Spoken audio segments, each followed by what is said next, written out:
बिन बुलाए प्यारे मेहमान, कौन है ये, कहाँ हैं? जी हाँ दोस्तों, ये बिन बुलाए प्यारे मेहमान डेली आपके घर आते हैं।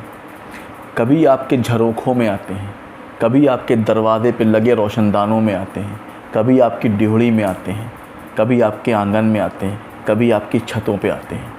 ये रोज़ आते हैं, बार बार आते हैं, हमें और आपको आवाज़ें देते हैं, आपसे मदद की उम्मीद रखते हैं। आपके अपने हैं ये। कौन है ये? अभी भी नहीं समझे? जी हाँ दोस्तों, ये हैं ये छोटी गौरैया, छोटी चिड़िया, तमाम तरह के और पक्षी, कौवे और देसी पक्षी जो हमारे घरों की छतों पे रोज़ाना आते हैं। क्योंकि धूप अब बढ़ गई है, तपिश अब झुलसाने लगी है। हम जैसे लोगों को, आप जैसे लोगों को जब तपिश इतना घंघोर तरीके से निचोड़ रही है, झुलसा रही है, तो सोचिए ये मासूम नन्हे पक्षी, इनका क्या होता होगा। शहरों में जहाँ कंक्रीट के जंगल हर तरफ फैल गए हैं, जहाँ पेड़ों को काट काट करके अपने लिए आलीशान बिल्डिंगें बनाता ये इंसान, ये जो प्रकृति को नष्ट कर चुका है, ऐसे में ये छोटे मासूम गौरैया या और तरह के पक्षी ये क्या करेंगे? इनको पानी की और खाने की ज़रूरत है। इसी उम्मीद से ये आपके और हमारे घरों की छतों पे आते हैं, बालकनियों में आते हैं, दरवाज़ों पे आते हैं, ड्योढ़ियों में आते हैं, आंगन में आते हैं। हमसे अपनी मीठी ज़बानों में कहते हैं कि हमें पानी दो, हमें खाना दो, लेकिन हम सुन ही नहीं पाते हैं। हम अपने रोज़मर्रा की ज़िंदगी में इतने बेसुध हो चुके हैं कि इन नन्हे बच्चों को, इन नन्हे चिड़िया चूज़ों को, इन नन्हे पक्षियों को हमारी तरफ ध्यान ही नहीं जाता है। और हम अपने रोज़मर्रा के कामों में तो लगे रहते हैं, इनकी सदाएं नहीं सुन पाते हैं। दोस्तों, आपसे हाथ जोड़कर विनम्र निवेदन है कि कृपया अपने घर की छतों पर या उन जगह पर जहाँ पर खुला हो, जहाँ पे पक्षी आते हों, जहाँ चिड़ियाँ बैठती हों, जहाँ चहचहाती हों, वहाँ पे पानी और खाना ज़रूर रखें। क्योंकि ये आपके बचाने की ज़िम्मेदारी, इनको बचाने की ज़िम्मेदारी आपकी है।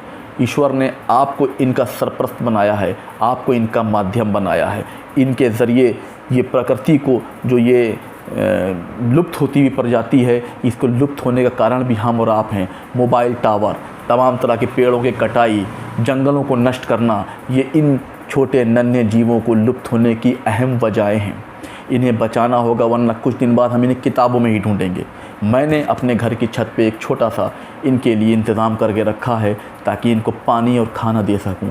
और यकीन मानिए दोस्तों, जब पानी और खाना इनको मिलता है तो ये खूब खुश होते हैं, छतों पे नाचते हैं, पानी में डिस्को करते हैं। आपको भी देख के अच्छा लगेगा। अपने बच्चों को पहचानवाइए कि ये वो जीव है जो आपने अपने बचपन में तो भरमार में देखा था, लेकिन अब आपके बच्चों के लिए ये लुप्त हो रही है। इन्हें लुप्त होने से बचाने के लिए मैं आपसे निवेदन करना चाहता हूँ कि कृपया इनके लिए कुछ ज़रूर करें। ये छोटे पक्षी हमारे और आपके अपने ही हैं। ये वातावरण को, पर्यावरण को खुशनुमा बनाते हैं।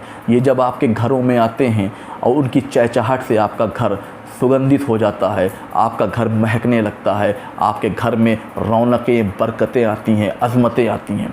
हिंदू धर्म के तो लोग मानते हैं कि चिड़िया को पानी देना, खाना देना पुण्य का काम है।